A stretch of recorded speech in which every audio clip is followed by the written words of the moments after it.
A demo of bridging your tokens from Ethereum to Arbitrum. You do this by using a bridge. A bridge is a piece of technology that connects two different blockchain ecosystems and allows for the transfer of assets between them. Today, we are moving assets from Ethereum to Arbitrum. Let's dive in. I'm going to use the Across Protocol bridge. I'm using Across Protocol because this bridge has low fees and you earn some rewards in Arb.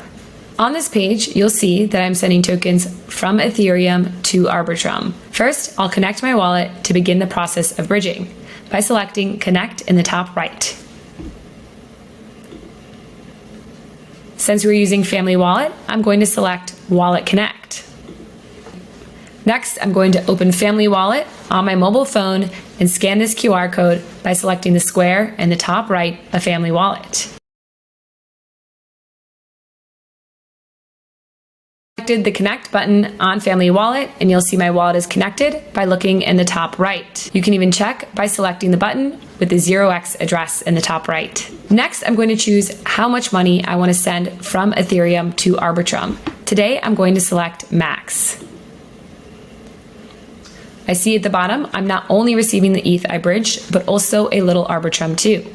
I'm going to select Confirm Transaction. This will send a notification to my Family Wallet to finish the transaction.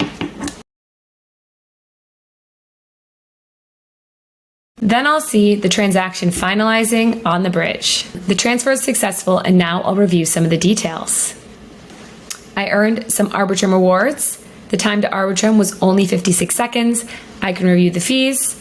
And finally, how much of my ETH I actually received to my wallet. To check out some of the rewards, you can select the Review Rewards button.